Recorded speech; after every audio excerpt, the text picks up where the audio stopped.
Hello everyone, my name is Mansi Tyagi and I am from High Tech Engineering College, and today's topic is Rule of Inference. ये DSTL का एक topic है जिसमें हमें कुछ arguments दिए जाते हैं जिनको हम चेक करते हैं कि ये वैलिड है कि नहीं है, और उसको हम दो तरीके से, या तो हम रूल्स के मेथड से या फिर टेबल से, उससे दो तरीके होते हैं, इन दो से हम चेक करते हैं कि वो हमारा जो आर्ग्यूमेंट गिवन है और उसका जो कंक्लूजन आ रहा है वो वैलिड है या नहीं है। तो इसमें पहले रूल्स के बारे में जान लेते हैं। फर्स्ट है हमारा ये मोड रिस्पॉन्स, और इसका दूसरा नाम है डिटैचमेंट।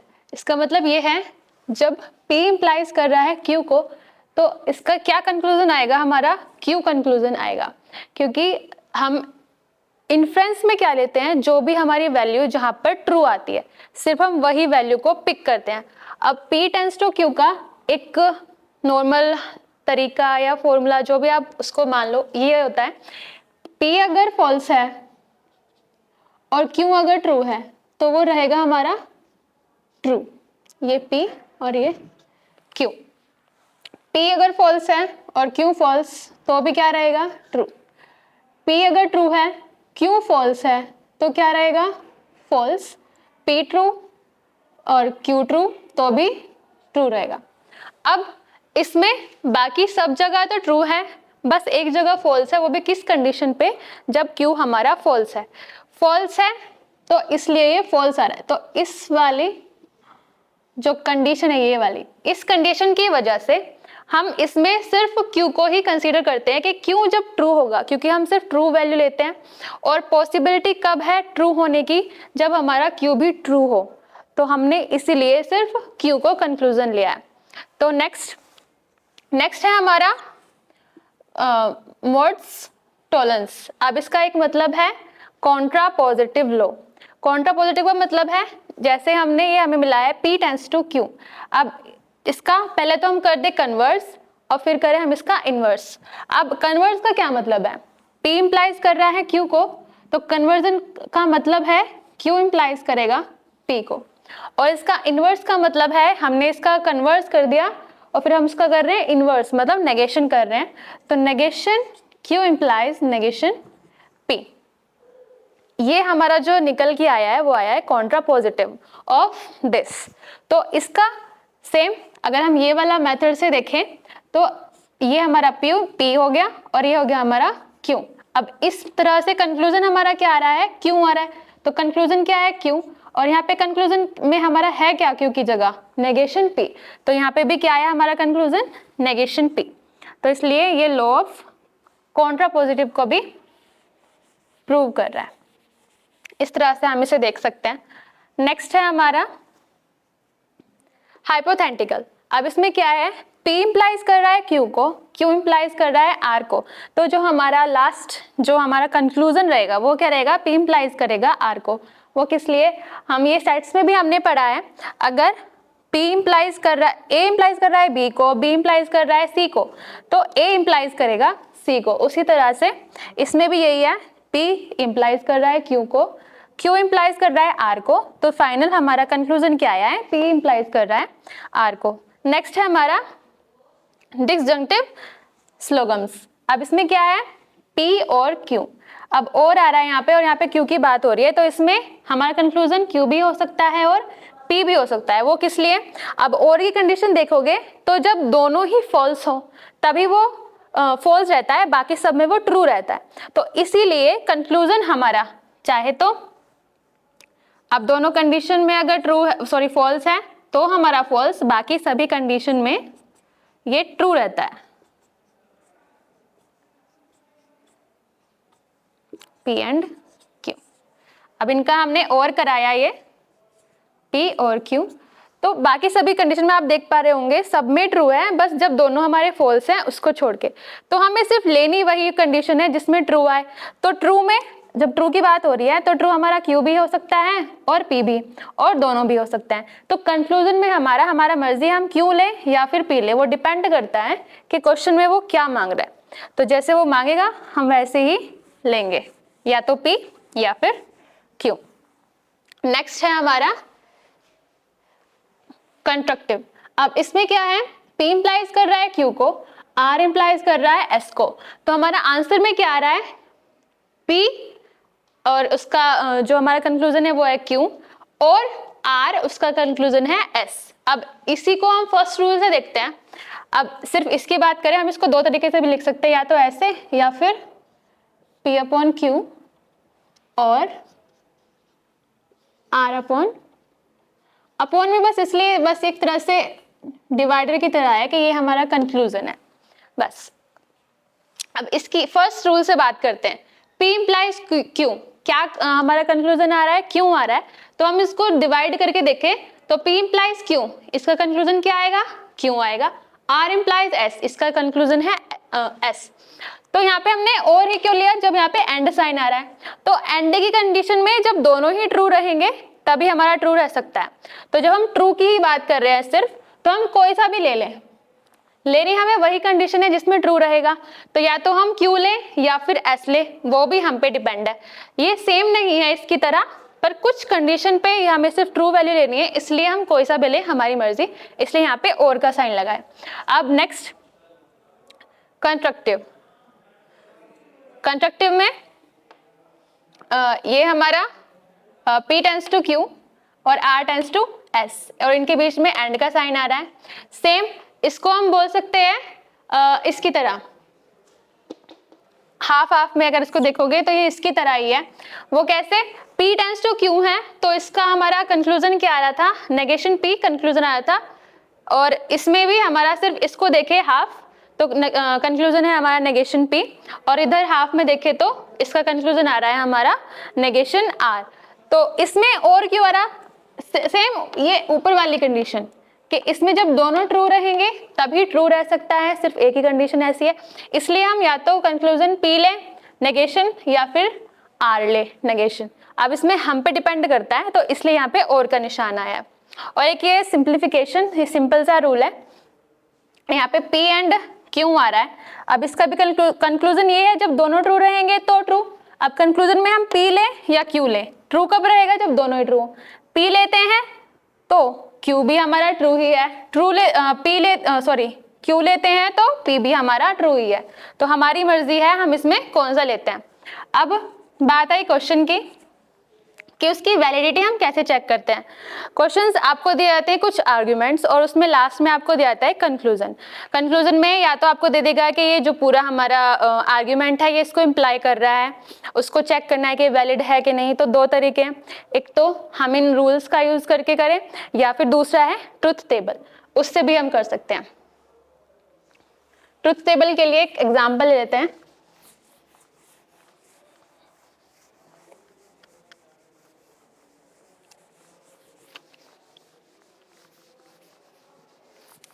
टेबल में सेम हम लास्ट तक बस एक कंक्लूजन तक ना जाके, कंक्लूजन से पहले तक का जो भी हमें सेंटेंस मिला हुआ है वहां तक सोल्व करेंगे। अगर हमारा ट्रू आता है, एक जो लास्ट ही कॉलम में एक भी ट्रू आ गया, जिस भी रो में वो आएगा, तो बाकी सबकी भी वो सेम रो चेक करनी है। अगर वो भी ट्रू रहते हैं तो हमारा आर्ग्यूमेंट वैलिड है, अदरवाइज हमारा आर्ग्यूमेंट वैलिड नहीं है। ये एक क्वेश्चन लिया है हमने। अब इसमें क्या बोला गया है कि हमें चेक करना है कि जो हमें गिवन आर्ग्यूमेंट है ये वैलिड है या नहीं है। और आर्ग्यूमेंट क्या है, if I watch football then I don't do mathematics. Next, if I do mathematics then I watch hockey. और लास्ट लाइन में क्या है, if I don't watch hockey then I watch football. अब ये पूरा हमें एक आर्ग्यूमेंट मिला है, और इसकी जो सब आर्ग्यूमेंट की सबसे स्पेशल चीज़ ये होती है जो हमारी लास्ट की लाइन है, और जैसे हमें इसमें दिखा भी दिया है कि ये जो है हमारा कंक्लूजन है, तो जो सबसे लास्ट की लाइन होती है वो हमारा कंक्लूजन होता है।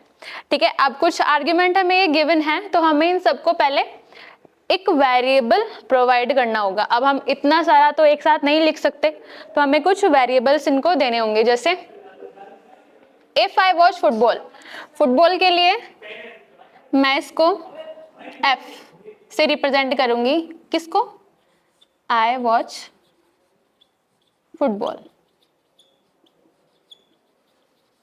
ठीक है, मैथमेटिक्स के लिए मैं उसको M से रिप्रेजेंट करूंगी, जो होगा आई डू मैथमेटिक्स। नेक्स्ट है हमारा हॉकी, उसको मैं H से रिप्रेजेंट करूंगी, जो होगा I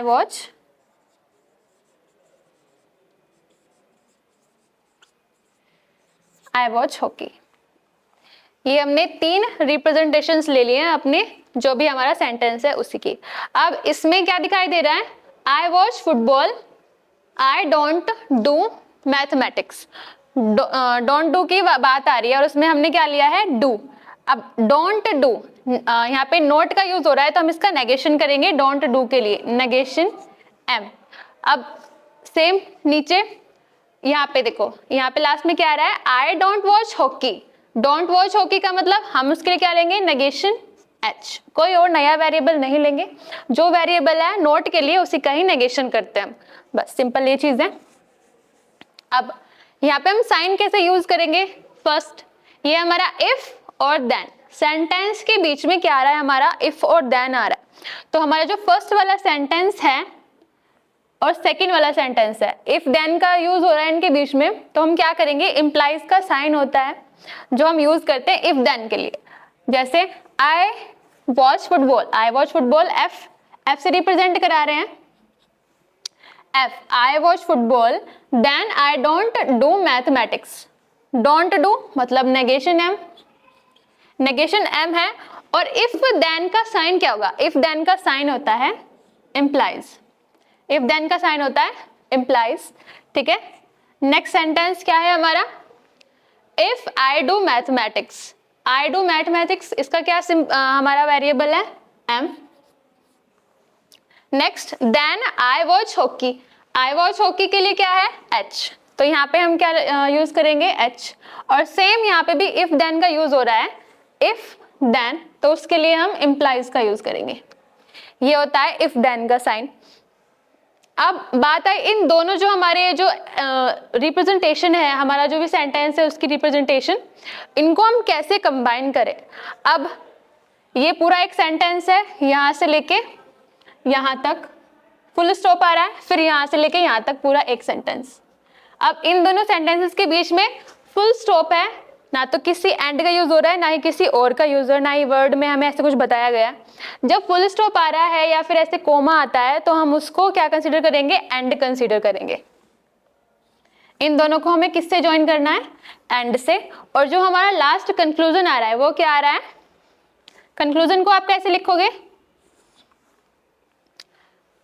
if I don't watch hockey, I don't watch hockey, hockey का नेगेशन यानी कि negation H, then I watch football, football का एफ, और इफ देन का साइन है तो इम्प्लाइज। अब ये हमारा टोटल एक्सप्रेशन आ गया है, ये हमारा कुछ आर्ग्यूमेंट है जिससे कंक्लूजन हमारा आ रहा है ये। अब इसके लिए पहले हम टेबल से इसको सॉल्व कर लेते हैं, मैं रफ कर देती हूँ। टेबल से कितने वेरिएबल्स हमें दिख रहे हैं यहाँ पे, 1 2 3 वेरिएबल्स हमें दिख रहे हैं, फुटबॉल, मैथ और हॉकी। अब जब भी हम ट्रुथ टेबल बनाते हैं तो उसमें ट्रू फॉल्स से हम इसको रिप्रेजेंट करेंगे, ना कि 0 1 से।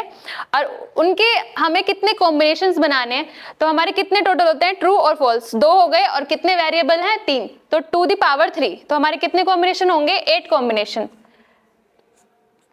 फॉल्स फॉल्स, अब ये एफ फुटबॉल के लिए है ना कि फॉल्स के लिए,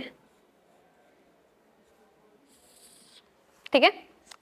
फॉल्स फॉल्स, एक तरीका 4 बार फॉल्स 4 बार ट्रू, फिर 2 बार फॉल्स 2 बार ट्रू, फिर 1 बार फॉल्स 1 बार ट्रू।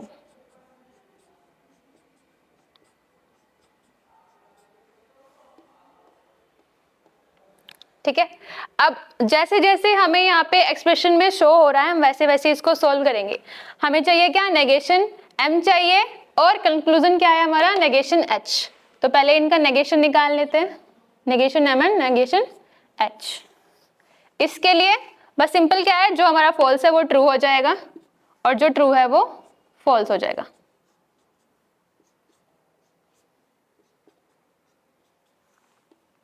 यहाँ पे फॉल्स है तो यहाँ true, false true false, true, false, true, false.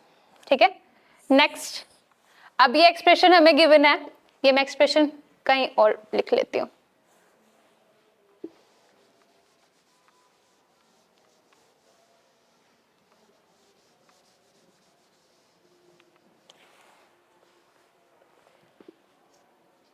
F implies negation M and M implies H, और इनका कंक्लूजन क्या आ रहा है? Negation H implies F। ये मैं रफ कर देती हूँ ऐसे। अब हमें टेबल बनानी है, मतलब कॉलम नेक्स्ट टेबल में, वो होगी F implies negation M। implies में मैंने कंडीशन बताई थी, फर्स्ट वाला जब फॉल्स होगा तो ट्रू, फर्स्ट अगर ट्रू है और सेकंड फॉल्स है तो फॉल्स, बाकी सभी कंडीशन में true. True sorry false false false false, 4 false आ रहे हैं तो 4 ट्रू। नेक्स्ट ये हमारा ट्रू है और नेगेशन एम, अब चेक करेंगे, ये ट्रू तो ट्रू, यहाँ पे ये ट्रू ट्रू, ये फॉल्स सॉरी ये ट्रू ये फॉल्स फॉल्स, ये ट्रू ये फॉल्स फॉल्स। नेक्स्ट है हमारा M tends to H, tends to और implies सेम चीज है। अब M tends to H, M tends to H, यहाँ पे सेम कंडीशन, फॉल्स फॉल्स है तो ट्रू, फर्स्ट यहाँ पे फॉल्स है तो सीधा ट्रू लिख दिया, सेकंड हमने चेक नहीं किया। अब ट्रू है तब हम सेकंड चेक करेंगे, अगर ये फॉल्स है तो false, otherwise true. True false false, true true true, false false true true, false true.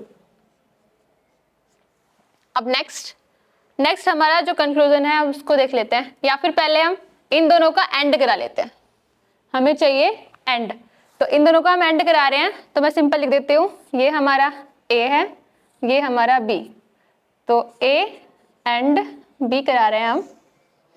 And के लिए जब दोनों ट्रू तो true, otherwise false. True true true true, true false false, true true true true true, false and false. ठीक है, अब last है हमारा कंक्लूजन, इसकी भी टेबल बना कॉलम बना लेते हैं इसमें एक, नेगेशन H implies F।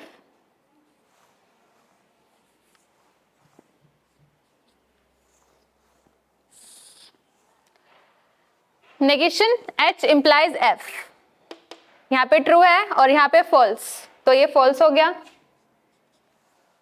यहाँ पे फॉल्स है तो सीधा ट्रू, यहाँ पे ट्रू है और यहाँ पे फॉल्स है तो फॉल्स,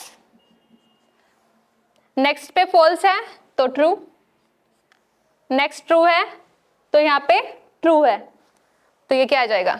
ट्रू। नेक्स्ट हमारा फॉल्स है तो ये सीधा ट्रू, नेक्स्ट हमारा ट्रू है और यहाँ पे भी ये ट्रू है तो ट्रू, और लास्ट भी ट्रू।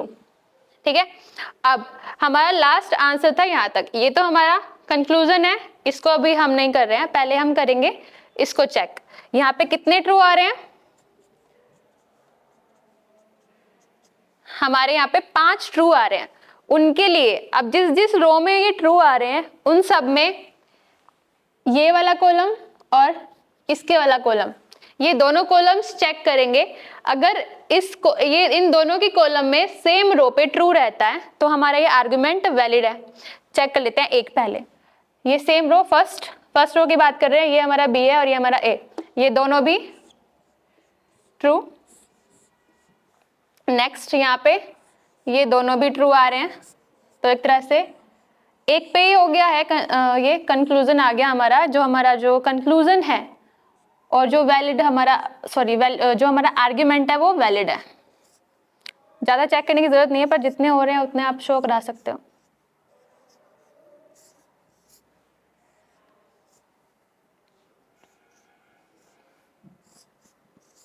और कंक्लूजन से क्या, अगर आप इनका भी कॉलम देखोगे तो इसमें भी कुछ रोज ऐसी आ रही हैं जो सेम हो। जैसे इसकी बात करें, ये और ये, तो एक से ज्यादा हमारे जो रोज हैं वो ट्रू आ चुकी हैं, यानी कि सभी की सभी ट्रू हैं। तो इसका मतलब ये जो हमारा गिवन आर्ग्यूमेंट था वो वैलिड है। अब यहाँ पे एक कंडीशन आई है जहाँ पे फॉल्स हो रहा है, तो जो फॉल्स हो रहा है उसको ऐसे निगलेक्ट कर देते हैं, ऐसे कुछ ज़्यादा इंपॉर्टेंट नहीं होता। पर जब जहाँ तक हमारा ट्रू आ रहा है वैल्यू, अगर हमारी एक भी ऐसी रो आ जाती है कि वो ट्रू है पूरी, तो हमारा आर्ग्यूमेंट वैलिड होता है। कम से कम एक जो हमारी रो है वो पूरी ट्रू होनी चाहिए, तभी हम बोल सकते हैं कि हमारा आर्ग्यूमेंट वैलिड है। और यहाँ पे हमें दिख ही रहा है कि एक से ज़्यादा हमारे ट्रू आ रहे हैं तो वैलिड है हमारा आर्ग्यूमेंट।